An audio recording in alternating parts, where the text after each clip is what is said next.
Howdy friends and family, thank you so much for joining me. This is day 22 in the series I'm doing called In the Midst. And last time we looked at how love is not self-seeking, and today we are looking at how love forgives. Specifically, we're looking at how love forgives others. And to do this, we're going to look at the parable of the unforgiving servant. And this comes from Matthew 18, verses 21 through 35. And we do not have time to read that entire thing. So instead, I'm going to recap most of the story, and then we'll read a portion of it together. So at the beginning of this story, Peter comes to Jesus and he says, "Lord, how many times should I forgive my brother or my sister? Should I forgive them 7 times? And Jesus says, no, not 7, but 77 times 7. And the point he's trying to make is that we are to continuously forgive those around us. And so in this parable, Jesus tells us that the kingdom of heaven can be compared to this parable. And in this parable, there is a king who wants to settle his debts with his servants. And this one servant comes to him, and this servant owes him 10,000 talents. Now, to give you some perspective, 1 talent is worth about 60,000 denarii, which is about 20 years' wages. So this servant owes the king about 200,000 years' wages. That is a lot of money. That is actually more money than you could probably ever make in a lifetime, considering the human lifespan is an average of 80 years.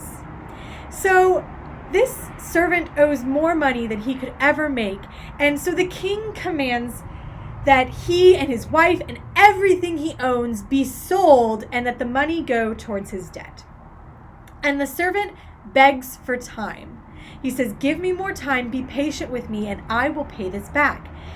But the king, instead of even saying, "I give you more time," the king forgives the entire debt. The entire thing. It's just gone. 200,000 years worth of money. Just don't have to pay it back. So this servant goes off, and he finds servant number 2 who owes him money.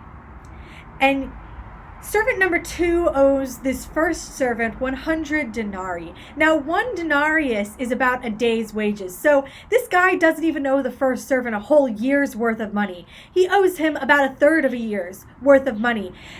And the first servant takes this man and starts choking him and says, "Pay me back my money." And servant number 2 says, "Just give me time. I ask for patience and I will pay you back." And servant number 1 says no and throws him in prison. Now, word of this reaches the king, and this is the king's response. It comes from Matthew 18, verses 32 to 35, which says, "Then after he had summoned him, his master said to him, 'You wicked servant, I forgave you all the debt because you begged me. Shouldn't you also have had mercy on your fellow servant as I had mercy on you?' And because he was angry, his master handed him over to the jailers to be tortured until he could pay everything that he was owed. So also my heavenly Father will do to you unless every one of you forgives his brother or sister from your heart." We are to forgive our brothers and sisters on into infinity. No matter how many times they sin against us, we are supposed to forgive them. That is what we are called to. We know that God shows us this incredible mercy, and so we should show it to others. And this is not saying that our salvation is based upon this forgiveness of others, because we know that our salvation is based upon what Jesus did for us. And we may be tempted to hold this grudge against others, but we are not called to us. That is the feeling, the passive part of things. We are called to choose forgiveness. This is the choice that we have. When we choose to love, when we choose to follow Jesus, we choose to forgive, to replicate this incredible mercy that God has shown us.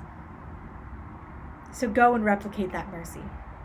If you're looking for a verse to memorize, we're working on Psalm 103, verses 10 through 12. Thank you so much for joining me, and I will see you guys next time.